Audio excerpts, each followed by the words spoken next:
எரேமியாவின் புஸ்தகம் 32ஆம் அதிகாரம் 6 முதல் 15 வரை.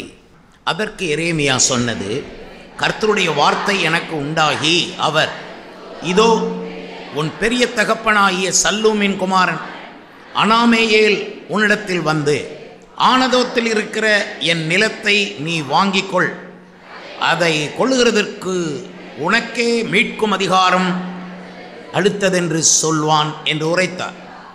அப்படியே என் பெரிய மகனாகிய அனாமேயேல் கர்த்தருடைய வார்த்தையின்படி காவற்சாலையின் முற்றத்தில் நிலத்திற்கு வந்து, பென்யமீன் நாட்டு ஆனதோத்தில் உள்ள என் நிலத்தை நீர் வாங்கிக் கொள்ளும், சுதந்திர பாத்தியம் உமக்கு உண்டு, அதை மீட்கும் அதிகாரம் உமக்கெடுத்தது, அதை வாங்கிக் கொள்ளும் என்றான்.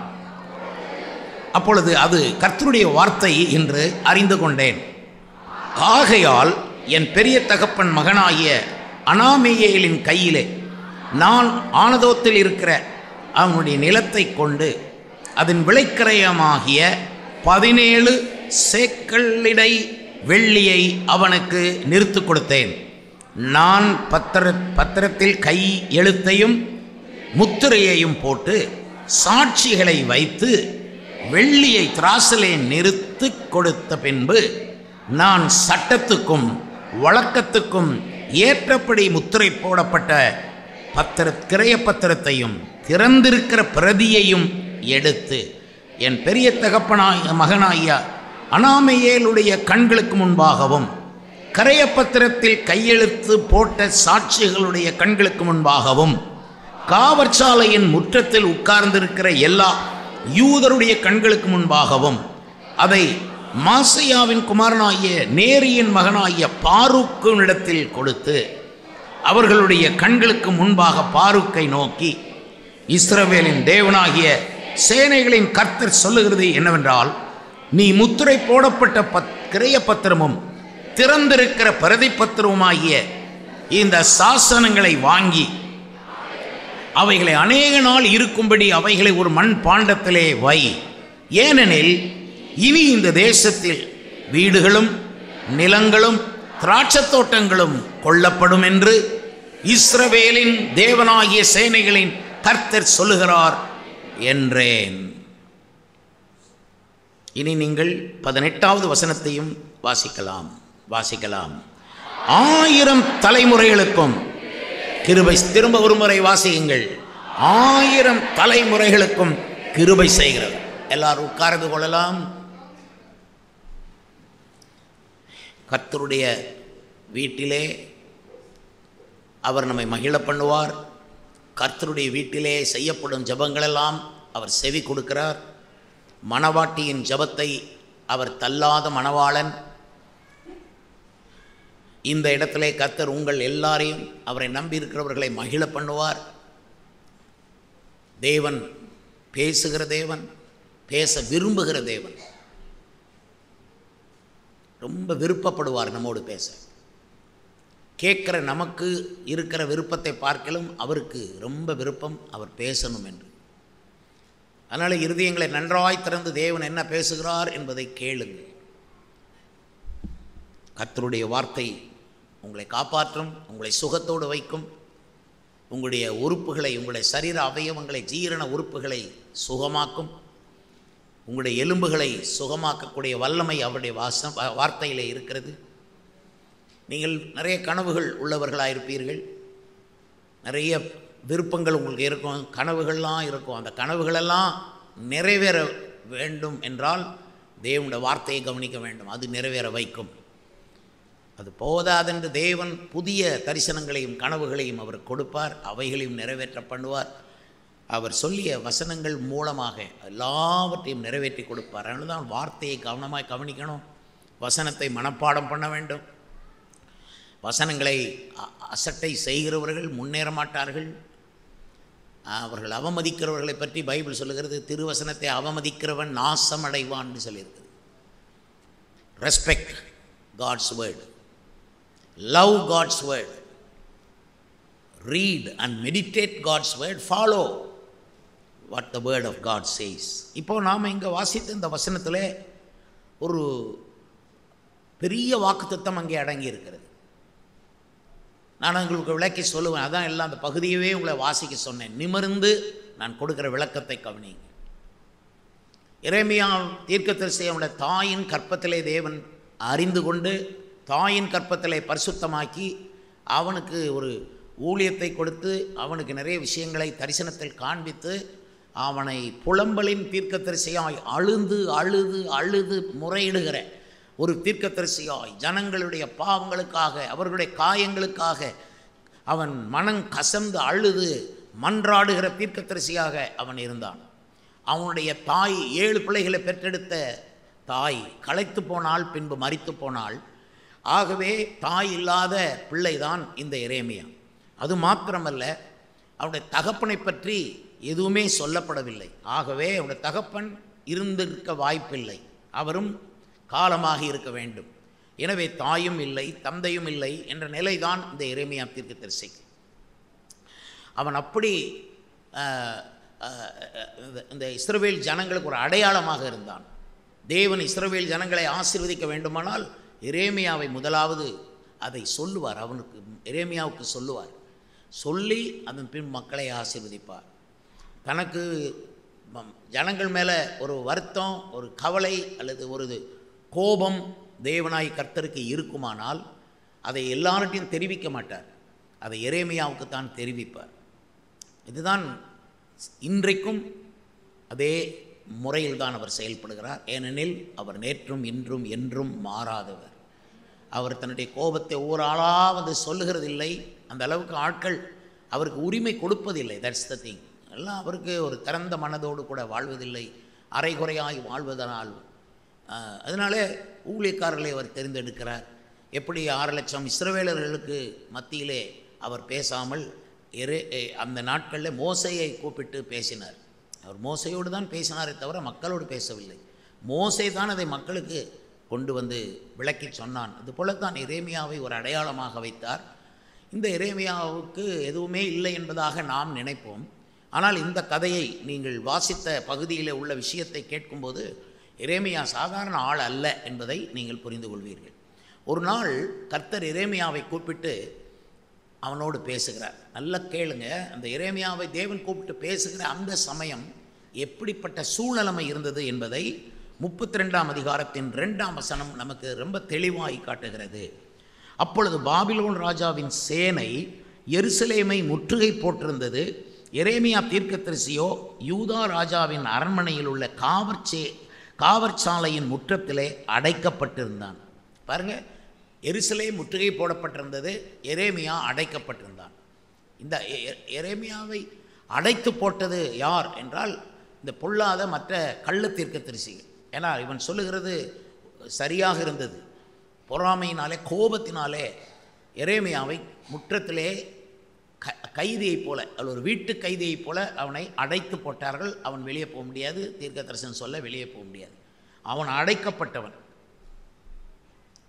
அதே நேரம் இஸ்ரவேல் ஜனங்களாக வாழ்ந்த எருசலேம் அந்த நகரத்தை சூழ பாபிலோனியர்கள் முற்றுகை போட்டிருக்கிறார். பக்கம் ஒரு பக்கம் முற்றுகை போடப்பட்டு இன்னொரு பக்கம் அந்த ஜெபிக்கிறவன் அடைக்கப்பட்டு போனான். இந்த ஒரு கடினமான சூழ்நிலைமையிலே இப்பொழுது கர்த்தர் எரேமியாவை கூப்பிட்டு பேசுகிறார்.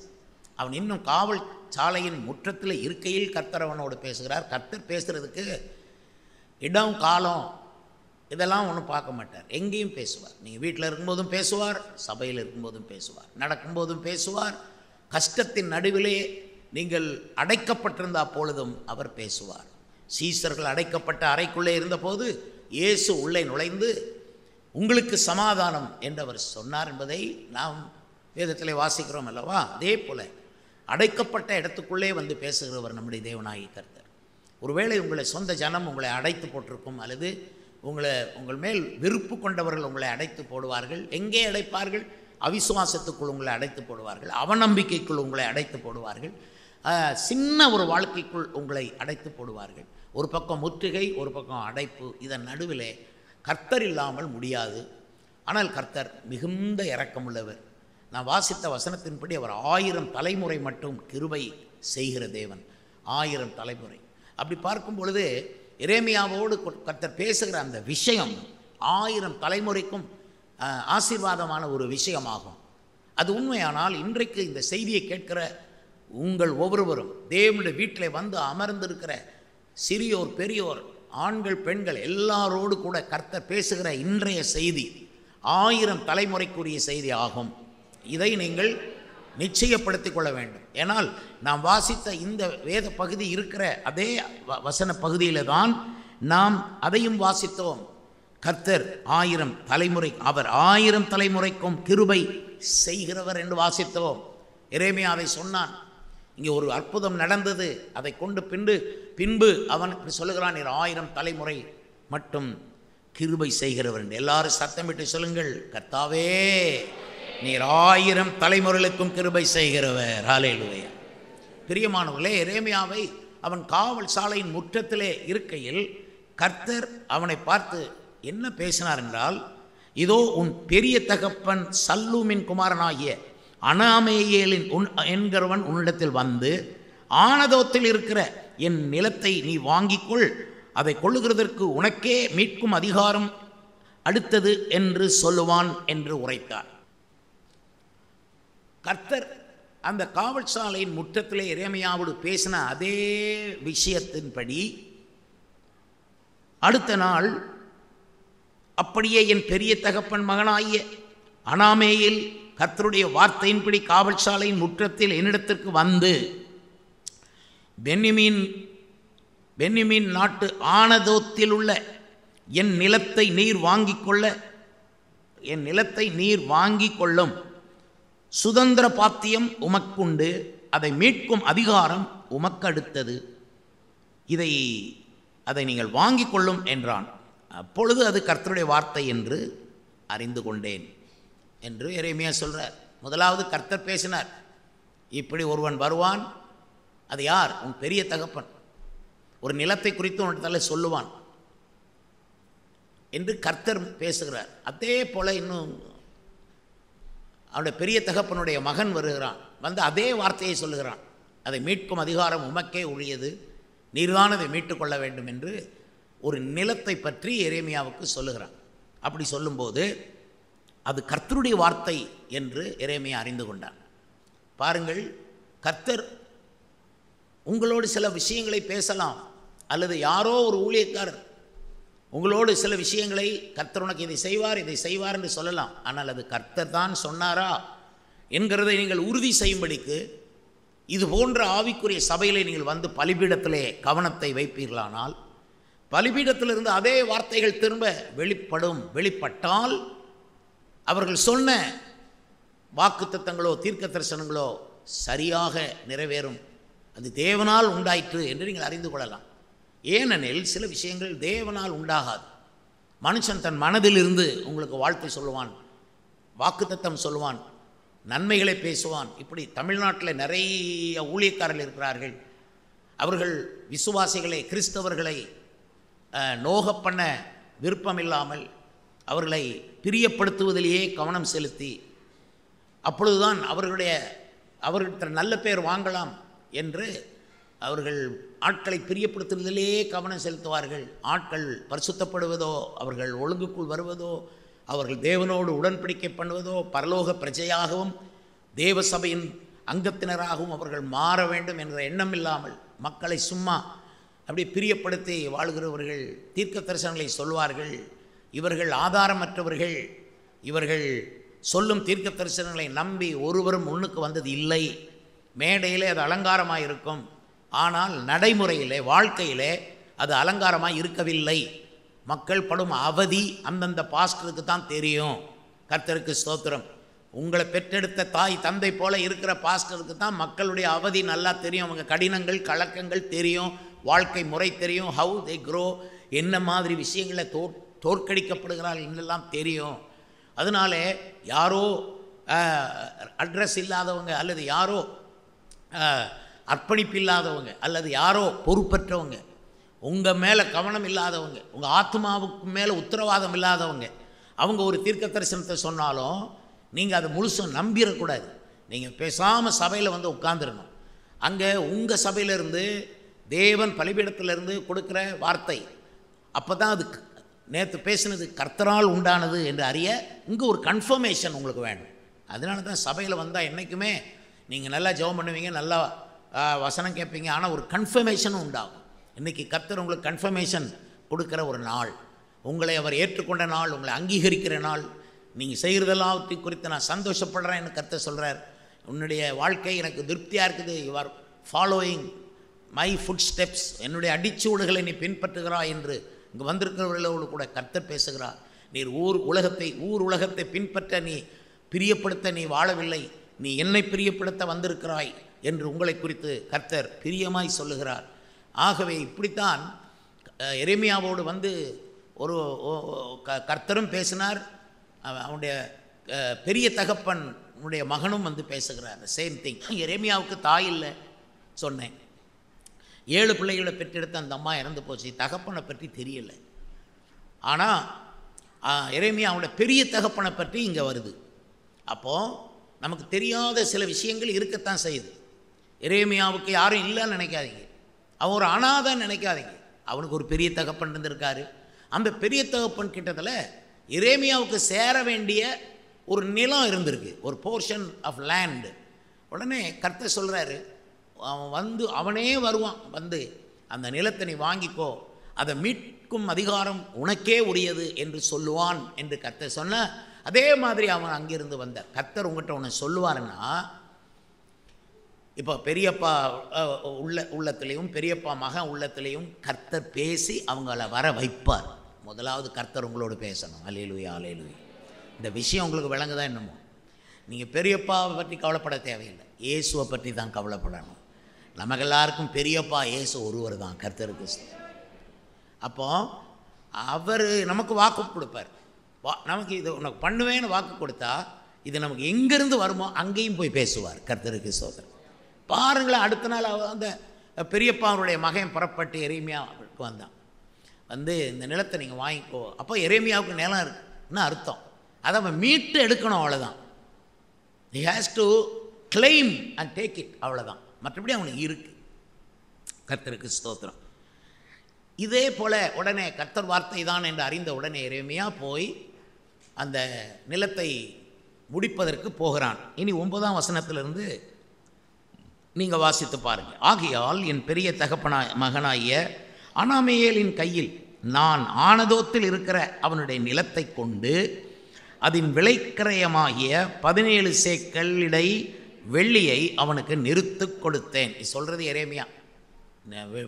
அவனுக்கு 17 சேக்கல் வெள்ளியை நிறுத்து கொடுக்கக்கூடிய அளவுக்கு. இப்போ நீங்கள் பாருங்கள், எரேமியாவுக்கு ஒன்றும் இல்லைன்னு நினைக்காதீங்க. அவன் அழுகிறான், ஜெபம் பண்ணுறான், அவன் ஒன்றும் இல்லாதவன் நினைக்காதீங்க. அவனுக்கு பணம் இருந்திருக்கு, அது ரொம்ப சிறப்பு. அப்போ இப்படி ஒரு எரேமியாவுக்கு தேவன் இப்படி பணங்களும் அவனுக்கு ஏற்கனவே, ஏன்னா 17 சேக்கல் வெள்ளிங்கிற ஒரு பெரிய அமௌண்ட். அதை அவன் கொடுத்த நிலத்தை மீட்டு எடுக்க போகணும். அப்போ இது வெள்ளி அவன் கடன் வாங்க போகலை, கர்த்தர் கையை ஆசீர்வதிச்சார். ஏன்னா வெள்ளியும் பொண்ணும் என்னுடையதுன்னு கர்த்தர் சொன்னார். அல்லேலூயா. அதனால் இவனுக்கு கொடுத்தார். இவன் போய் அது பணத்தை கட்டுறான். பாருங்கள், நிறுத்து கொடுத்த பிறகு 11ஆம் வசனத்தில் இருக்குது, நான் சட்டத்துக்கும் வழக்கத்துக்கும் ஏற்றபடி முத்திரை போடப்பட்ட கிரய பத்திரத்தையும் திறந்திருக்கிற பிரதியையும் எடுத்து. அப்போ பாருங்கள் அவன் என்னெல்லாம் நடந்ததுன்னு பாரு. 10ஆம் வசனம் 11ஆம் வசனம் பார்த்தீங்கன்னா பத்திரத்திலே எரேமியா இந்த பத்திரம் ப்ரிப்பேர் பண்ணி வந்த உடனே ஃபஸ்ட்டு என்ன செய்கிறார்? 10ஆம் வசனம், நான் பத்திரத்தில் கையெழுத்தையும் அப்புறம் முத்திரையையும் போட்டு அப்புறம் சாட்சிகளை வைத்து அப்புறம் வெள்ளியை திராசிலே நிறுத்து கொடுத்த பின்பு அப்புறம் சட்டத்துக்கும் வழக்கத்துக்கும் ஏற்றபடி முத்திரையிடப்பட்ட கிரய பத்திரம், பிறகு திறந்திருக்கிற பிரதி பத்திரம், a copy of the document. So இது நம்ம லைஃப்பில் இருக்க வேண்டிய விஷயந்தான் நான் பேசுகிறேன், நம்ம லைஃப்பை தான் நான் பேசுகிறேன். பட் பைபிள் இருக்கிறது எப்படி என்னவோ அதை அப்படியே நீங்கள் புரிந்து கொள்ளணும். இவன் பத்திரத்திலே கையெழுப்பமிட்டான். இப்போ நம்மகிட்டையும் கர்த்தர் ஒரு பத்திரத்தை நீட்டுவார். உனக்கு சேர வேண்டிய ஆசீர்வாதங்களுக்கு ஒரு டாக்குமெண்ட்டை நீட்டுவார். உனக்கு சேர வேண்டிய ஆசீர்வாதங்கள், பரிசுத்த வாழ்க்கை, பரிசுத்தாவின் அபிஷேகம், கிருபாவரங்கள், பரலோகம், சரியா, ஜெபிக்கிற உரிமை, பிசாசு துரத்துற உரிமை, நோய்களை குணமாக்க உரிமை, இது அவ்வளவு அடங்கிய ஒரு பத்திரம் அவர் நம்மகிட்ட கொடுப்பார். கையெழுத்து போட வேண்டியது நம்முடைய வேலை. நீங்கள் கையெழுத்து போட்டிங்களா? இன்றைக்கு காலையில் கர்த்தர் விரும்புகிறது நீங்கள் உங்களுக்கு முன்னால் வரக்கூடிய பத்திரத்தில் கையொப்பமிடணும். கையெழுத்து போட்டு தான் அவரை பின்பற்றணும். கையெழுத்து போடாமல் நீங்கள் வெறும் கிறிஸ்தவ வாழ்க்கை என்று சும்மா இருந்தால் அது வெறும் மதம், ரிலிஜன். கிறிஸ்தவ மதத்தில் இருப்பீங்க, பரலோகம் வரமாட்டீங்க. கோயிலுக்கு போவீங்க, பரலோகத்துக்கு வரமாட்டீங்க. இங்கே கையெழுத்து போடணும், பத்திரத்தில் கையெழுத்து போடணும். கர்த்தருக்கு ஸ்தோத்திரம். இயேசு அந்த பத்திரத்தை மீட்டெடுத்து நமக்கு கொண்டு வந்து கொடுக்குறார். நமக்கு பெரியப்பா அல்லது நமக்கு எஜமானன் நம்முடைய ஆண்டவர், நம்முடைய இரட்சகர் இயேசு, அவர் சிலுவையில் சிந்திய ரத்தத்தினாலே பத்திரத்தை மீட்டெடுத்து நமக்கு கொண்டு வந்து கொடுக்குறார். அந்த பத்திரத்தில் கையெழுத்து போடணும். உங்கள் லைஃபுக்குரிய பத்திரத்தை நீங்கள் கையெழுத்து போடணும்.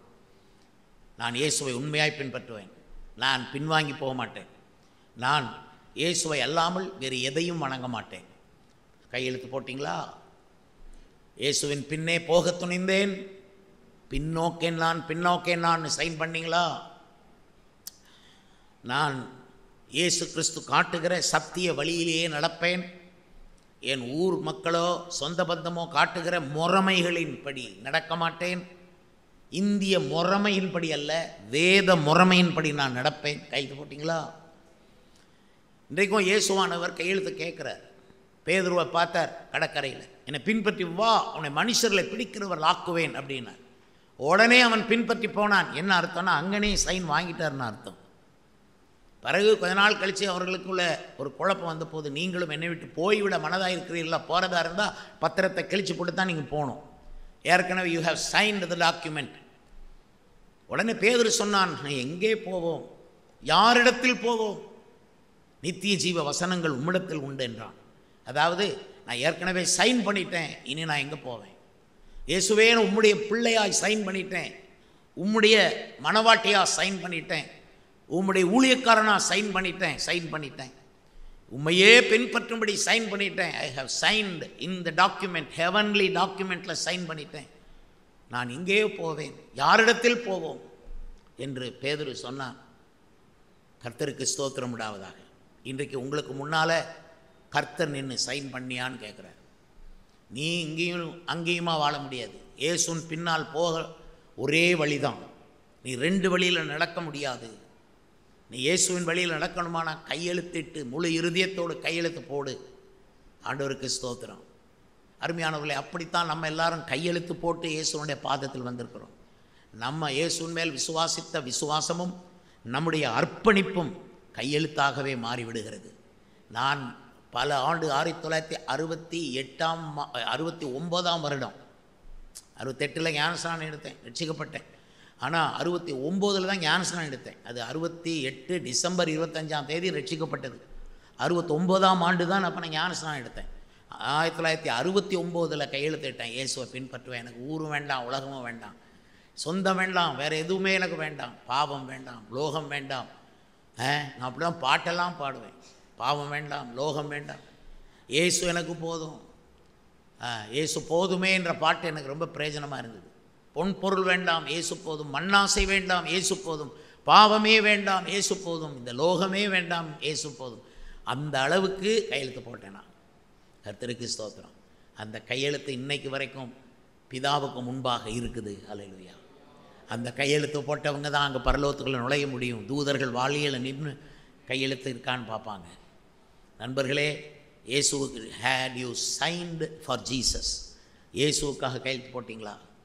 சிலர் பிசாசுக்கு கையெழுத்து போட்டு பிசாசு அவனை கொலைகாரனாக்கி, குடிகாரனாக்கி, பாவியாக்கி, அவனை கேவலமாக்கி, அவனை கோமாளியாக்கி, கடைசியில் அவனை சிறைச்சாலையில் சாக வைக்குது. பிசாசானவனுக்கு கையெழுத்து போடாதீங்க, இயேசுவுக்கு கையெழுத்து போடுங்க. ஹல்லேலூயா. சைன் பண்ணி ஃபாலோ பண்ணுங்கள், எழுதி கொடுத்து ஃபாலோ பண்ணுங்கள். கர்த்தருக்கு ஸ்தோத்திரம். என் பாட்டில் கூட ஒரு சகோதரர் எழுதினார், நான் நம்முடைய பிள்ளைங்கிறத நான் எழுதி கொடுக்குறேன், நான் உடைய மகன்தான், இனிமேல் நான் பாவத்துக்கு போக மாட்டேன், திரும்பி பார்க்க மாட்டேன், இனிமேல் நான் பாவ வழியில் நடக்க மாட்டேன், நான் சைன் பண்ணுறேன்.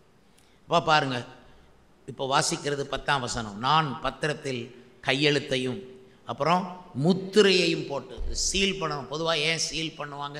நீங்கள் ஒரு பத்திரம் முடிக்கிறீங்க, சீல் பண்ணுறீங்க, யார் சீல் பண்ணுவா? நம்ம சீல் பண்ண மாட்டோம்.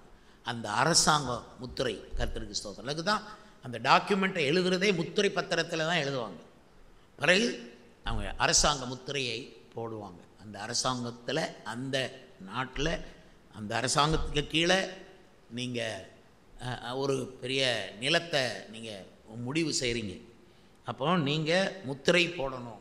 இப்போ நம்ம பரலோக ராஜ்யத்துக்கு உரியவங்கன்னு முத்திரை நம்ம கையெழுத்து போட்டாச்சு, அவரை ஃபாலோ பண்ணுவேன்னு. இப்போ அவர் அதை ஏற்றுக்கொள்ளணும் இல்லையா? சரி, நீ கையெழுத்து போட்ட, அவர் கையெழுத்து போடணும்ல. அவர் என்ன பண்ணுறாருன்னா சீலே போடுறார், முத்திரையே போடுறார். அவர் போடுறது நம்ம தமிழ்நாட்டு முத்திரை இல்லை, தமிழ்நாட்டு சீல் போடுறதில்லை, அல்லது இந்திய தேசத்தின் சீல் போடுறதில்லை, பரலோக ராஜ்யத்தின் சீலை போடுறார். அதனால தான் நமக்கு பரலோக எண்ணம் வருது, பரலோக சிந்தை வருது, பரலோக பிள்ளைகளாக வாழ்கிறோம். இந்த பூமியில் இருந்தாலும் பரலோக பிரஜைகளாக நம்ம வாழ்கிறோம். பரலோகத்தில் இருந்து நமக்கு சாட்சி வருது, நல்ல பேர் வருது. நமக்கு வேண்டிய நன்மையான எந்த ஈவும் பரத்திலிருந்து உண்டாகி ஜோதியின் பிதாவிலிருந்து இறங்குது. நம்ம ஜெபிக்கும் பொழுதும் நம்ம கண்களை பூமிக்கு பார்க்க மாட்டோம், பரமபிதாவேன்னு அங்கே பார்க்குறோம். ஏன்னா நமக்கு அத்தனையும் பரலோகத்தில் வைக்கப்பட்டிருக்கிறது. அசையாத நகரம் பரலோகத்திலே, சகல சுதந்திரமும், வாடாத சுதந்திரம், அழியாத சுதந்திரம், மாசற்ற சுதந்திரம் நமக்கு பரலோகத்திலே வைக்கப்பட்டிருக்கிறது.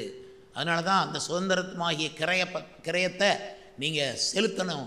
அவன் 17 சேக்கல் வெள்ளியை நெருத்து கொடுத்தான். நம்ம அப்படி கூட கொடுக்க தேவையில்லாமல் இயேசு ஆக்கியிருக்கார். அவன் எரேமியா பழைய ஏற்பாட்டு காலத்தில் வாழ்ந்தான். அவன் 17 சேக்கல் வெள்ளியை நிறுத்து கொடுத்து அவன் நிலத்தை அவன் மீட்டெடுத்துக்கான். அவன் நிலத்தை அவன் உரிமையை மீட்கவே அவன் அவ்வளோ பணம் செலவழிக்க வேண்டியதாயிட்டு. நம்ம அது கூட செலவழிக்க தேவையில்லை. ஏன்னா இயேசு கிறிஸ்து அவர் வெள்ளினாலும் பொன்னினாலும் நம்ம மீட்டுக்கொள்ளவில்லை, தம்முடைய சொந்த இரத்தத்தினாலே நம்ம மீட்டுக்கொண்டார். அதனால் வெள்ளியும் பேச முடியாது, பொன்னும் பேச முடியாது, இயேசுவின் ரத்தம் பேசும். அல்லேலூயா.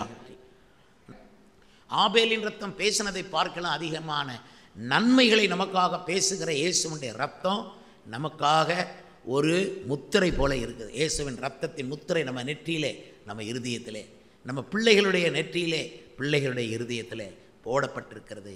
முத்திரை பெற்றவர்கள் பாக்கியவான்கள். முத்திரை பெற்ற சுத்தர்கள் பாடி மகிழ்ந்து பரலோகத்துக்கு செல்வார்கள். நீங்கள் மீட்கப்படும் நாளுக்கென்று முத்திரையாக பெற்ற பரிசுத்த ஆவியை தூக்கப்படுத்தாதிருங்கள் என்றும் வேதம் சொல்லுகிறது. ஆம், நம்முடைய தேவனாய் கர்த்தர் நமக்கு போடுகிற முத்திரை பரிசுத்த ஆவியின் மூலமாக போடப்படுகிற முத்திரை. ஸோ நம்ம கையெழுத்து போட்டோம், அவர் முத்திரை போட்டார். கர்த்தருக்கு ஸ்தோத்திரம். நீ தேவனுடைய பிள்ளை என்கிற முத்திரை உனக்கு போடப்பட்டது. நீ நீதிமான் என்கிற முத்திரை உனக்கு போடப்பட்டது. நீ கிருபை பெற்றவள் என்கிற முத்திரை உனக்கு போடப்பட்டது. நீ வாக்குத்தத்தத்தின் சுதந்திரவாளி என்கிற முத்திரை உனக்கு போடப்பட்டது. நீ பரிசுத்த சபையின் அங்கத்தினர் என்கிற முத்திரையை உனக்கு போட்டிருக்கிறார். இனி சுகவாழ்வுக்குரியவன் என்கிற முத்திரை உனக்கு போட்டிருக்கிறது. இனி ஆசீர்வதிக்கப்பட்டவள் என்கிற முத்திரை உனக்கு போடப்பட்டிருக்கிறது. அந்த முத்திரையை தாண்டி வேறு எதுவும் உனக்கு நடக்காது. அல்லேலூயா. ஏன்னா அவர் போட்ட முத்திரை, நீ சுதந்திரவாளி, நீ ஆசீர்வதிக்கப்பட்டவன், நீ வெற்றி சிறக்கிறவன், நீ ஜெயித்து வருகிறவன், நீ நிறைய படிக்கிறவன், நீ நிறைய சம்பாதிக்கிறவன், உலகத்தை ஆளுகிறவன், எல்லாத்தையும் ஆண்டு கொள்வாயாக என்கிறதான நிலைமையிலே கர்த்தர் உங்களுக்கும் எனக்கும் முத்திரை போட்டிருக்கிறார். என் மேல் இருக்கிற முத்திரை, உங்கள் மேல் இருக்கிற முத்திரை அடுத்தவர்கள் பார்க்க முடியாது, ஆனால் பிசாசு மட்டும் பார்க்க முடியும். அந்த முத்திரையை கண்டு பிசாசு விலகுவான். ஹல்லேலூயா. அந்த முத்திரையை கண்டு தீங்கானவர்கள் உன்னிடத்தில் வரமாட்டார்கள். கிண்டல் பண்ணுறவங்க, பரியாசம் பண்ணுறவங்க, அழுக்காக பேசுகிறவங்க, அநாகரிகமாக பேசுகிறவங்கள அவங்க கிட்ட வராமல் இருப்பதற்கு அந்த முத்திரை அப்படி ஜெகஜோதியாக நிற்கும். ஹல்லேலூயா. உண்மையில் முத்திரை போடப்பட்ட பரிசுத்தவான்கள் நீங்கள் ஒவ்வொருவரும் முத்திரை போடப்பட்டவர்கள். நீ வாசியுங்கள், பத்திரத்துக்கு கையெழுத்தையும் முத்திரையையும் அதுக்கப்புறம் சாட்சிகளையும் வைத்து. அதுக்கப்புறம் என்ன பண்ணணுமா? நீங்கள் ஒரு நிலத்தை முடிக்கணும்னாலுமே இதே வழக்கம்தான். நீங்கள் கையெழுத்து போட்டால் மட்டும் பத்தாது, ஆவியானவர் முத்திரையும் போட்டாச்சு, இனி சாட்சிகள் வேணும். மேகம் போல இத்தனை திரளான சாட்சிகள் நம்மை சூழ்ந்திருக்க என்று எபிரேயர் 12ஆம் அதிகாரம் 1ஆம் வசனத்திலே நீங்கள் வாசிக்க முடியும். அப்படி பார்க்கும்போது நம்ம எல்லாருக்குமே சாட்சி வேணும். எனக்கும் சாட்சிகள் வேணும். நான் உண்மையிலே கையெழுத்து போட்டேன்னா சாட்சி வேணும். நான் உண்மையிலே முத்திரை பெற்றவனா சாட்சி வேணும். நான் உண்மையிலே பரிசுத்தவானா சாட்சிகள் வேணும். நான் உண்மையான சத்தியத்தில் நடக்கிறேன்னா சாட்சிகள் வேணும். ஆனால் அங்கே பாருங்கள், தமிழ்நாட்டில் சரி உலகம் முழுவதும் நிறைய பேர் சாட்சி இல்லாமல் வாழ்கிறாங்க. அவங்களுக்கு சாட்சி சொல்ல யாருமே இல்லை. they don't earn testimonies. கர்த்தருக்கு ஸ்தோத்திரம். ஆனால் இப்போ என்னை பொறுத்தளவில் பல விசுவாசிகள் உலகம் முழுவதும் இருக்கிறவங்க என்னை குறித்து சாட்சி கொடுக்கும்படி சாட்சிகளை கர்த்தர் ஏற்படுத்தினார். உங்கள் சொந்தக்காரங்கள்லாம் உங்களுக்கு சாட்சி கொடுக்கணும். உங்கள் ஃப்ரெண்ட்ஸ் எல்லாம் நீ தேவனுடைய பிள்ளைன்னு சாட்சி கொடுக்கணும். நிறைய சாட்சிகள் வேணும். இந்த சாட்சிகள் எங்கே கிடைக்கும்? நீங்கள் சபைக்கு வந்தீங்கன்னா, ஒரு சபையில் உண்மையாக இருந்தீங்கன்னா கொஞ்ச நாள் அந்த சபையாரே உங்களுக்கு சாட்சி கொடுப்பாங்க. நீ இயேசுவுடைய மகன், அவன் இயேசுவுடைய மகள், இவன் நீதிமான், கர்த்தருக்கு பிரியமானவன், இவன் கையெழுத்து போட்டு இயேசுவை பின்பற்றுகிறவன், இவன் பரலோக முத்திரை பெற்று இயேசுவை பின்பற்றுகிறவன் என்று சொல்லி உன்னை குறித்து 10 பேர் 4 பேர் சாட்சி கொடுக்கணும். யாருமே சாட்சி இப்போ எடுத்துக்கொள்வோமே, ஒரு நிலத்தை வாங்கினா கூட ஒரு 5 ஏக்கர் இடத்த நீங்கள் வாங்குறீங்கன்னு வைங்க, கொஞ்சம் பணத்தை கொண்டு கொடுக்க உங்களுக்கு சாட்சிகள் வேணும். இல்லைன்னா என்ன சொல்லுவாங்க, சாட்சியே இல்லாமல் தனியாக நின்னா உங்களை ரொம்ப கஷ்டப்படுத்துவாங்க. நீ எப்படி இந்த நிலத்தை வாங்கின, எங்கேருந்து பணம் வந்தது, எப்படி, அதுக்குன்னு சில பரியாசக்காரங்க இருப்பாங்க. உங்களை துக்கப்படுத்துகிறவங்க, அவமானப்படுத்துகிறவங்க உங்கள் சொந்தக்காரங்க நடுவிலேயே இருப்பாங்க. நீங்கள் எவரை ரொம்ப ஃப்ரெண்டுன்னு நம்பினீங்களோ அவங்களுக்கு அது கிடைக்காதனால அவங்க உங்களை ரொம்ப துக்கப்படுத்துவாங்க, விசனப்படுத்துவாங்க, நிந்திப்பாங்க. அதனால தான் சாட்சி வேணும். ஒரு 10 சாட்சி இருந்தாலும் நிந்திக்கும், வாய் மூடிட்டு போயிடுவாங்க.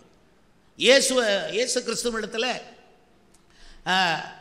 நல்ல உண்மையாக இருந்த பேதுரு, யோவான் ரொம்ப உண்மையாக இருந்தாங்க பாருங்கள். எல்லாம் கையெழுத்து போட்டு ஃபாலோ பண்ணவங்க இல்லை, முத்திரை வாங்கி ஃபாலோ பண்ணவங்க இல்லையா இயேசுவை.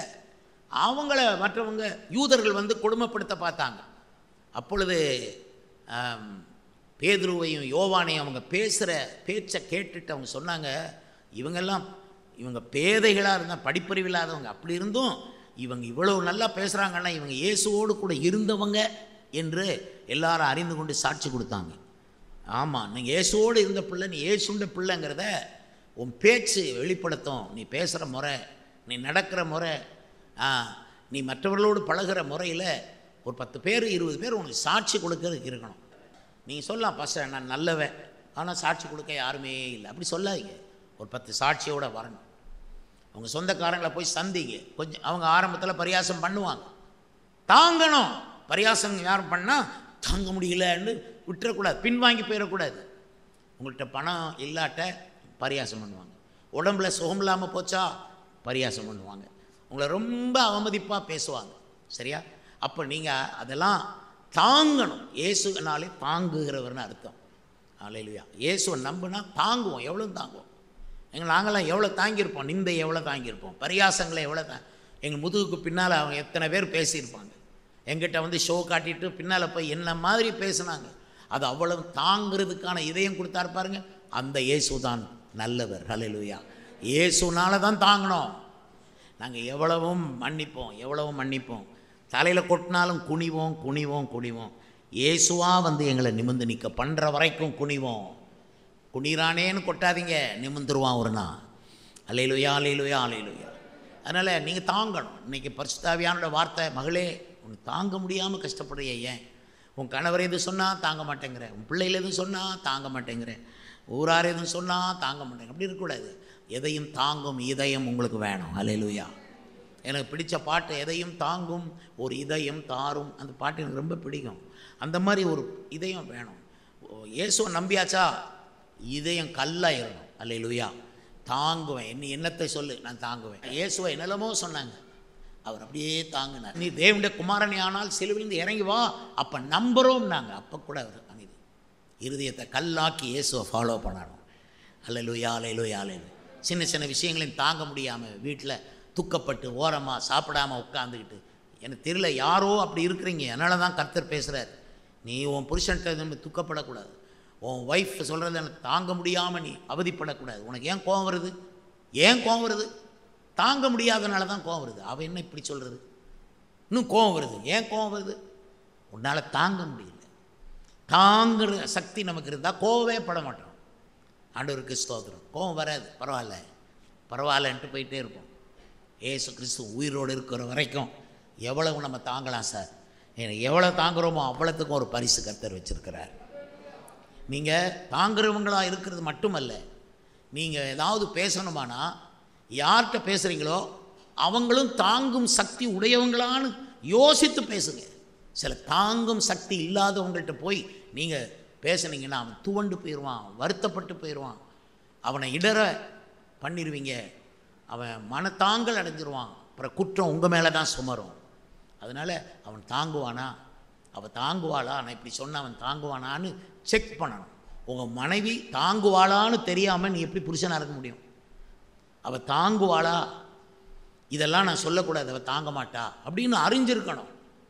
என் கணவருக்கு இதுக்கு மேலே பேசுனா தாங்க மாட்டாருன்னு லெவல் தெரிந்திருக்கணும். ஒரு லெவலும் இல்லாமல் இருக்கக்கூடாது. அது என்னவோ நீ பரிசுத்தவாட்டி என்பதற்கு உன் கணவன் தான் சாட்சி, நீ பரிசுத்தவான் என்பதற்கு உன் மனைவி பிள்ளைகள் சாட்சி. சாட்சிகளை ஏற்படுத்தணும். அதெல்லாமல் நீங்கள் உண்மையிலே கையெழுத்து போட்டு முத்திரை பெற்று வந்த விசுவாசிகளா என்கிறதற்கு ஊழியக்காரர்கள் பலத்த சாட்சி. கர்த்தருக்கு ஸ்தோத்திரம். உங்கள் பாஸ்டர் உங்களுக்கு பலத்த சாட்சி. வேறையா ஒரு பாஸ்டர் வந்து சாட்சி சொன்ன உங்களை பற்றி 1000 பேர் 10,000 பேர் சொன்ன மாதிரி. கர்த்தருக்கு ஸ்தோத்திரம். ஆமாம், உங்கள் கல்யாண வீட்டில் வந்து உங்களை பற்றி 2 வார்த்தை நல்லது சொன்னாலும் 2000 வார்த்தை சொன்ன மாதிரி. வேறு எவருக்கும் தகுதியே கிடையாது உங்களை பற்றி சாட்சி சொல்ல. நாங்கள் உங்களோடய வாழ்கிறோம், உங்களுக்காக ஜெபம் பண்ணுறோம், உங்களுக்கு பிரசங்கம் பண்ணுறோம், உங்களுடைய மகளாக நாங்கள் வாழுகிறோம். உங்களை நாங்கள் மகனாக ஏற்றுக்கொண்டு தாய் தகப்பனாக வாழ்கிறோம். அப்போ எங்களுக்கு அவ்வளோ உரிமை இருக்குது. நாங்கள் தான் பலமான சாட்சி உங்களுக்கு. அதான் சொல்லுவேன், நீ யாருங்கிறது உன் பாஸ்டர்கிட்ட கேட்டால் தெரியும். அதனால் கேட்பேன், show me your pastor, I will tell who you are. நீ உன் பாஸ்டரை காட்டு, நீ யாருன்னு நான் சொல்கிறேன். ஏன்னா உன் பாஸ்டர் வழியாக தான் உண்மையான சாட்சி வரும். ஊரே உன்னை ஓஹோன்னு புகழலாம், ஆனால் உன் பாஸ்டர்கிட்ட கேட்கணும். நோ நோ நோ, ஊரே புகழுது, ஆனாலும் உன் பாஸ்டர் உன்னை பற்றி என்ன சொல்கிறாங்க என்று நான் கேட்பேன். பாஸ்டர் சொல்லிட்டா அதுக்கு மேலே மறு பேச்சே இல்லை. இதுதாங்க உண்மை. நிறைய பேர் இன்றைக்கி தவறாக ஊழியம் செய்கிறாங்க, தவறாக பேசுகிறாங்க.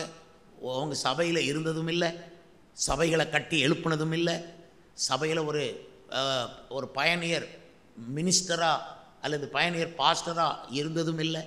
அவங்க சபையினுடைய அந்தஸ்து தெரியாது, சபையில் இருக்க கஷ்டம் தெரியாது, சபையினுடைய அஸ்திபாரம் தெரியாது, சபையின் 7 உபதேசம் தெரியாது, சபையினுடைய ஒருமைப்பாட்டை பற்றி அவங்களுக்கு ஒன்றுமே தெரியாது, சபை மக்களுடைய கஷ்ட நஷ்டங்கள் ஒன்றுமே தெரியாது.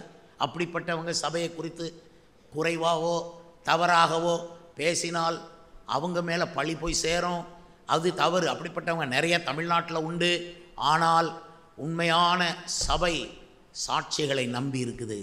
நண்பர்களே, சாட்சிகள் எனக்கும் வேணும். நான் நீதிமானாங்கிறதுக்கு நான் சாட்சி சொல்லி பிரயோஜனம் இல்லை. என்னை குறித்து சாட்சி சொல்ல சுற்றி நிறைய பேர் இருக்கணும். நீ நீதிமான் என்று நீ மட்டும் உன்னை குறித்து சாட்சி சொல்லவும். எனக்கு சிலர் சொல்லுவாங்க, எனக்கு யாருமே சாட்சி சொல்ல வேண்டாம், கர்த்தர் எனக்கு சாட்சி. அப்படி சொல்லாதீங்க. பூமியில் இருக்கிற பரியந்தம் உங்களை பற்றி ஒரு 10 பேர் 20 பேர் 50 பேர் சாட்சி சொல்லணும். அவங்க உங்கள் மூலமாக ரட்சிக்கப்பட்டவங்களாக இருப்பாங்க. அவங்க உங்கள் மூலமாக ஞானஸ்நானம், நீங்கள் பெற்ற ஆவிக்குரிய பிள்ளைகள் தான் உங்களை பற்றி நல்ல சாட்சி கொடுக்கும். ரோட்டில் போகிறவங்க எல்லாம் சொல்லதை நம்பாதீங்க. நீங்கள் பெற்ற ஆவிக்குரிய பிள்ளைகள் இப்போ அதுதாங்க சாட்சி. அப்போது இந்த சாட்சிகள் உங்களுக்கு கட்டாயம் வேணும். கர்த்தர் உங்களை ஆசீர்வதிக்க போகிறார், நிலபலன்களை தரப்போகிறார். நீங்கள் சில கிரைய பத்திரங்களை முடிக்க போகிறீங்க, கையெழுத்து போடணும், நீங்கள் முத்திரையை வாங்கணும். அது எந்த சட்டத்தின்படின்னு பாருங்கள். 11ஆம் வசனத்தில், நான் சட்டத்துக்கும் வழக்கத்துக்கும் ஏற்றபடி முத்திரை போடப்பட்ட கிரைய பத்திரத்தையும் பிரதி பத்திரத்தையும் எடுத்து. அப்போது சட்டத்துக்கும் வழக்கத்துக்கும் ஏற்றபடி முத்திரை போடப்பட்ட பத்திரங்கள், கிரைய பத்திரம். இன்றைக்கி கர்த்தர் உங்களுக்கு கிரைய பத்திரத்தை அவர் கொடுக்க போகிறார். நீ தான் கிரயம் பண்ணி நீ என்ன கிரயம் செலுத்துவன்னு கேட்குறார். அவன் 17 சேக்கல் வெள்ளியை கொடுத்து வாங்கினான் அந்த நிலத்தை. அவனுக்குரிய நிலம், அவன் ஒருத்தனுக்கு தான் மீட்க முடியும். அதுக்கே 17 சேக்கல் வெள்ளியை கொடுத்து அதை மீட்டுக்கொள்கிறான். கர்த்தருடைய பிள்ளையே, நீ என்னத்தை கொடுத்து மீட்டுக்கொள்ளப் போகிறாய்? கர்த்தருக்கு ஸ்தோத்திரம். நீ ஒரு கையெழுத்து போடுறதோட முடிகிறதல்ல. நீ கொஞ்சம் கர்த்தரை பின்பற்ற அர்ப்பணிக்கணும், உண்மையாக இருக்கணும். நீ இயேசுக்கா சிலுவை சுமக்கணும். இயேசு சொன்னார், ஒருவன் என்னை பின்பற்றி வர விரும்பினால் தன்னைத்தான் வெறுத்து தன் சிலுவையை எடுத்துக்கொண்டு என்னை பின்பற்றி வரக்கடவன். அந்த சிலுவை சுமக்கிறது கிரயமாக மாறும். நீங்கள் உபவாசம் பண்ணி ஜெபிக்கிறது கிரயமாக மாறும். நீங்கள் செலுத்துகிற கிரயமாகும். என்னத்தை செலுத்துவோம்? அவர் சொல்கிறாரு, தாவீது சொல்கிறார், நீ கர்த்தர் இவ்வளோ நல்லவர், நாங்கள் என்னத்தை செலுத்துவோம்? அவர் ரொம்ப நல்லவரான். என்னத்தை செலுத்தும்? ரட்சிப்பின் பாத்திரத்தை எடுத்துக்கொண்டு உம்மை தொழுது கொள்வோம். நீங்கள் செய்கிற ஒவ்வொரு ஆராதனையும் பாடலும் துதிகளும் கர்த்தரிடத்திலே ஜெபிக்கிற ஒவ்வொரு ஜபங்களும் கிரயமாக மாறிக்கொண்டே வருகிறது. நீங்கள் கிரயம் செலுத்துறீங்க, இது போதாதுன்னு சொல்லி நீங்கள் காணிக்கைகளை செலுத்துறீங்க, தசமபாகங்களை செலுத்துறீங்க, இதெல்லாம் நம்ம கிரயமாக பார்ப்பார். மேலும் உங்கள் நேரத்தை எடுக்கிறீங்க. ஞாயிற்றுக்கிழமை ஆண்டோடைய வீட்டுக்கு வர்றீங்க, அவருடைய வீட்டில் உட்கார்ந்துருக்குறீங்க, அவருடைய வீட்டில் டைம் எடுக்கிறீங்க. Whatever you take time in the house of the Lord, அதுதான் நீங்கள் செலுத்துகிற கிரயமாக மாறுகிறது. நீங்கள் சிந்துகிற ஒவ்வொரு கண்ணீரும் கிரயமாக மாறுகிறது. கர்த்தருடைய வார்த்தையை கேட்கும்போது ஒவ்வொரு செய்தி நமக்குள்ளே வருது. உங்கள் சார்பில் நாங்கள் நல்ல பிரசங்கங்களை எடுத்து கிரயம் செலுத்தி கொண்டிருக்கிறோம். we are paying for you. hallelujah. நீங்கள் நினைக்கலாம் you are paying for us என்று. அல்ல, எங்களுக்காக நீங்கள் பே பண்ணாலும் உங்கள் ஒருவருக்காக நாங்கள் திறப்பில் நின்று உங்களுக்காக கிரயம் செலுத்தி கொண்டிருப்போம். அதனால் உபவாச நாட்களை நாங்கள் வழிவகுக்கிறோம். கர்த்தருக்கு ஸ்தோத்திரம். இந்த சத்தத்தை எங்கிருந்து யார் கேட்டாலும் உங்களுக்கு நல்ல செய்தி காத்திருக்கிறது. கூடிய சீக்கிரத்தில் இந்த வருடத்து நல்ல செய்தி என்று எடுத்துக்கொள்ளுங்கள். நீங்கள் உங்களுக்குரிய இடத்தை மீட்பீர்கள். அல்லேலூயா. உங்களுக்கு உரிய ஆசீர்வாதங்களை மீட்டெடுப்பீர்கள். ஏனென்றால் உங்கள் ஒவ்வொரு சார்பிலும் ஒரு இடம் இருக்கிறது. இங்கேயும் ஒரு இடம், பரலோகத்திலையும் ஒரு இடம். அதை நீங்கள் மீட்டெடுக்கிறதுக்கு ஆயத்தமாகுங்கள். நீ அல்லாமல் வேறு யாரும் மீட்டெடுக்க முடியாது. உன் நிலத்தை அல்லது உன் ஆசீர்வாதத்தை மீட்டெடுக்க சின்ன பிரசங்கிமார்களும் வரமாட்டாங்க, பெரிய பிரசங்கிமார்களும் வரமாட்டாங்க. பிரசங்கிமார்கள் மீட்டெடுக்க தெரியாது. அவர்கள் மீட்டெடுக்க உரிமை யாரும் கொடுக்கல அவங்களுக்கு. நண்பர்களே, உனக்காக தாய் போல தந்தை போல சுதந்திரவாளியாக இருக்கிற ஒரு மேய்ப்பன், மீட்டெடுக்கும் சக்தி வாய்ந்தவன். அது மட்டுமல்ல, ஒவ்வொரு விசுவாசிக்கும் அந்த உரிமை கொடுத்துருக்கிறார். நீங்கள் எந்த பிரசங்கியாட்டையும் போய் எனக்கா ஜெபம் பண்ணுங்கன்னு சொல்லவே தேவையில்லை. உனக்கு இருக்கிற விசுவாசத்தில் நீங்கள் மீட்டெடுக்கலாம் உங்களுடைய நிலங்களை, உங்களுடைய உரிமைகளை, உங்களுடைய வாக்குத்தத்தங்களை, உங்களுடைய சரீர சுகத்தை. இதை இன்றைக்கு கர்த்தர் ரிலீஸ் பண்ணுகிறார். நீ கையெழுத்து போடு. கர்த்தருக்கு ஸ்தோத்திரம். நான் முத்திர வைக்கிறேன், சாட்சிகளை நான் ஏற்ற வேளையில் ஏராளமாக தருவேன் என்று சொல்லி எழுதுறார். நீ ஒரு ஒரிஜினல் பத்திரத்தையும் வச்சுக்கோ, கிரைய பத்திரத்தில் ஒரு காப்பியையும் எடுத்துரு, ரெண்டையும் வை சொல்லிட்டு 14ஆம் வசனத்தில் சொல்கிறார். இஸ்ரவேலின் தேவனாகிய கர்த்தர் சொல்லுகிறது என்னவென்றால், நீ முத்திரை போடப்பட்ட கிரைய பத்திரமும் திறந்திருக்கிற பிரதிபத்திரமுமாகிய இந்த சாசனங்களை வாங்கி அவைகள் அநேக நாள் இருக்கும்படி அவைகளை ஒரு மண்பாண்டத்திலே வை. ஏனெனில் இனி இந்த தேசத்தில் வீடுகளும் நிலங்களும் திராட்சை தோட்டங்களும் கொல்லப்படும் என்று இஸ்ரவேலின் தேவனாகிய கர்த்தர் சொல்லுகிறார் என்றே. அருமையானவர்களே, அது முத்திரை போடப்பட்ட கிரைய பத்திரமும் திறந்த இருக்கிற ஒரு பிரதி பத்திரம், இந்த காப்பி, இது ரெண்டையும் ஆண்டவர் சொன்னார். ரெண்டையும் எடுத்து ஒரு மண் பாண்டத்தில் போட்டு அநேக நாள் அது பாதுகாக்கப்படும்படி வை. நல்லா சொல்கிறத நல்லா கவனிங்க. அந்த ஒரிஜினல் பத்திரத்தையும் நீ எடுக்க தேவையில்லை, அந்த காப்பி டூப்ளிகேட் பத்திரத்தையும் நீ எடுக்க தேவையில்லை. ரெண்டையும் ஒரு மண்பாண்டத்தில் போட்டு அநேக நாள் வை. அநேக நாள்னால் நான் என்ன கருத்து கொள்கிறேன், 18ஆம் வசனத்தில் இருக்குது, 1000 தலைமுறைகளுக்கும் கிருபை செய்கிறவர். அப்போ அந்த மண்பாண்டத்திலே அந்த பத்திரங்களை நீ எவ்வளோ நாள் வைக்கலாம்? 1000 தலைமுறைக்கு அந்த பத்திரங்கள் பத்திரமாக இருக்கும். அந்த பத்திரத்தின்படி உனக்கு, உன் பிள்ளைகளுக்கு, உன் பிள்ளைகளின் பிள்ளைகளுக்கு அந்த சுதந்திரங்கள்லாம் கிடைக்கும். இன்றைக்கி உன் ஜபம் 1000 தலைமுறை வரைக்கும் உன் பிள்ளைகளை ஆசீர்வதித்து கொண்டே இருக்க போகுது. அவ்வளோத்தையும் நீ அங்கே பத்திரத்தை பத்திரமாக வைன்னு ஏன் சொல்லணும்? சில பேர் பத்திரங்களை தூக்கிட்டு வக்கீல்கிட்ட அலையிறது, கோர்ட்டுக்கு அலையிறது, இதை வச்சு கடனை வாங்கிறது. பத்திரத்தை தூக்கிட்டு அலையவே தேவையில்லை. உனக்கு வேண்டியதெல்லாம் கர்த்தர் சப்ளை பண்ணுவார். உனக்கு வழக்கே கிடையாது. ஆண்டவர் வழக்கில்லாத நிலத்தை அவர் கொடுக்க வல்லவராக இருக்கிறார். இது எந்த நேரத்தில் இந்த நிலத்தை வாங்குற சொன்னார்னா, பாபிலோனியர்கள் முற்றுகை போட்டாச்சு, எரேமியா தீர்க்கதரிசி அடைப்பட்டிருக்கிறான். இதே சிச்சுவேஷன் உங்களுக்கு இருக்குன்னு வைங்க. பாஸ்டர், எனக்கு நிறைய முற்றுகை இருக்குது, நான் அடைக்கப்பட்டிருக்கிறேன், என்னை அடைச்சி போட்டதே பிசாசு அல்ல, என்னை அடைச்சி போட்டது என் சந்தேகங்கள், என்னுடைய மை அன்பிலீஃப், என்னால் நம்ப முடியல. ரெண்டாவது, நெகட்டிவ் வேர்ட்ஸ், என்னை சுற்றி இருக்கிற எதிர்மறையான வார்த்தைகள் தான் என்னை முற்றுகையே போட்டு என்னை அடைச்சி போட்டுருச்சு பாஸ்டர். அது முடியாது என்ற வார்த்தை. எப்போ பாரு ஜெபம், அது உன்னால் முடியாது.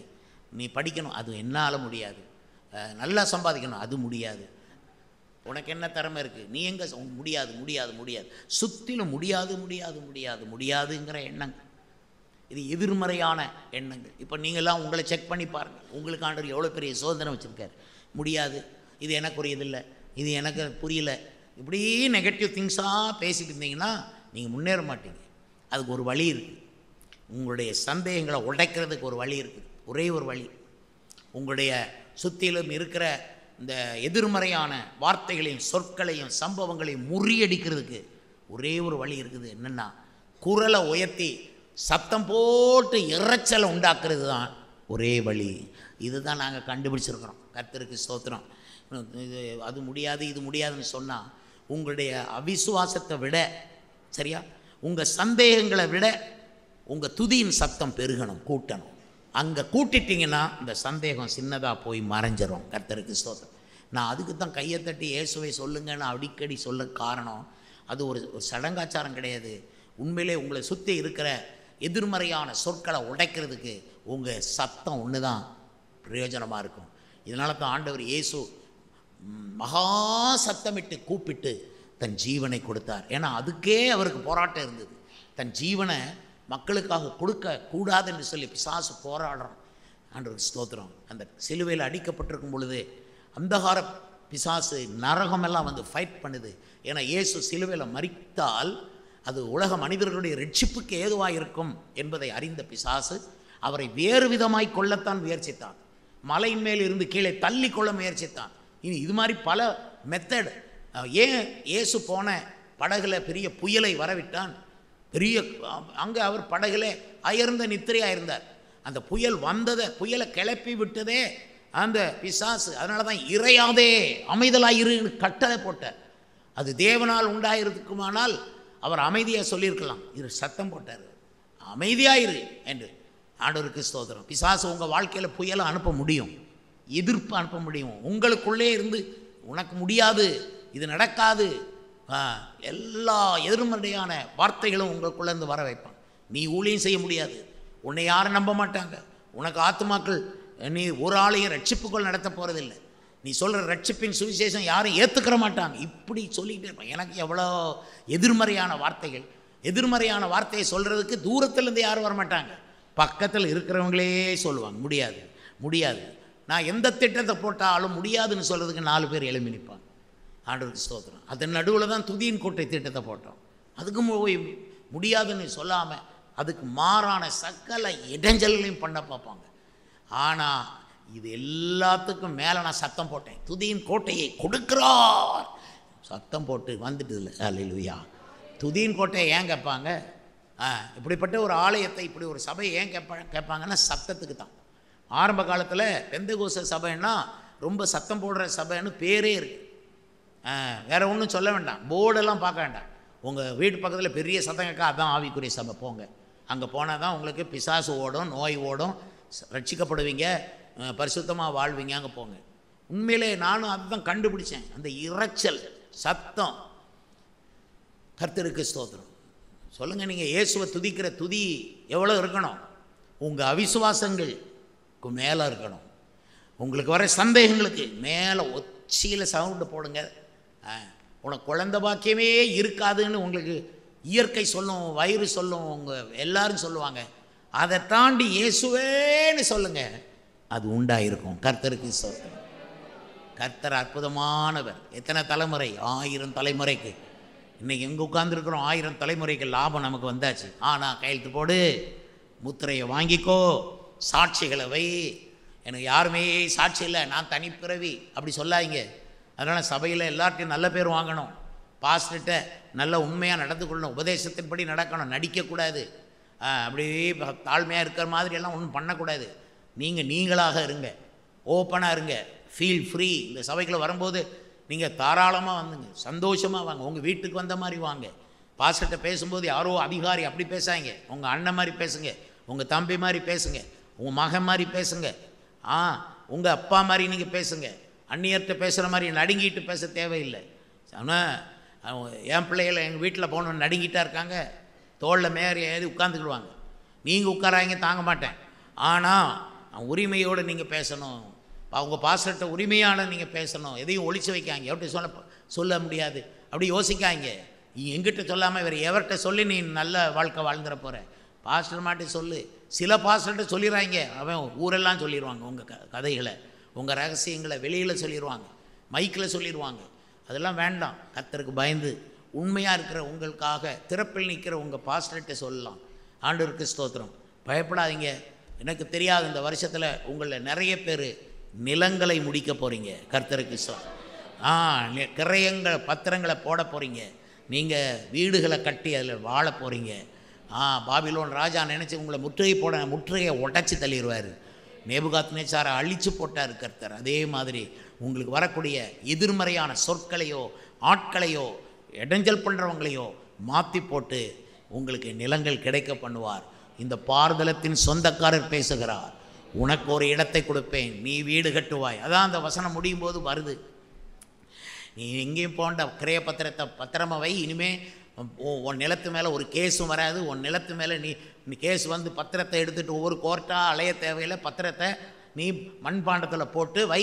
1000 தலைமுறைக்கும் உனக்கு ஒரு வழக்கம் இல்லை, ஒரு பிரச்சனையும் இல்லை. உன் இடத்துல ஒரு எறும்பு கூட உள்ளே வராது. ஒரு திருடன், ஒரு பொல்லாப்பு, ஒரு பிசாசு உள்ள வராது. பொல்லாப்பு உனக்கு நேரிடாது. வாதை உன் கூடாரத்தை அணுகாது. வேலி அடைத்த கர்த்தருடைய காப்பார். ஏலிமேனே, இப்போ கோஷமிடுங்கள். உங்கள் சந்தேகங்களை விட உங்கள் சத்தத்தை உயர்த்துங்க. கை தட்டி கொண்டு இயேசுவே இயேசுவே என்று சொல்லுங்க. சொல்லுங்க, நாமத்தை சொல்லி கூப்பிடுங்க.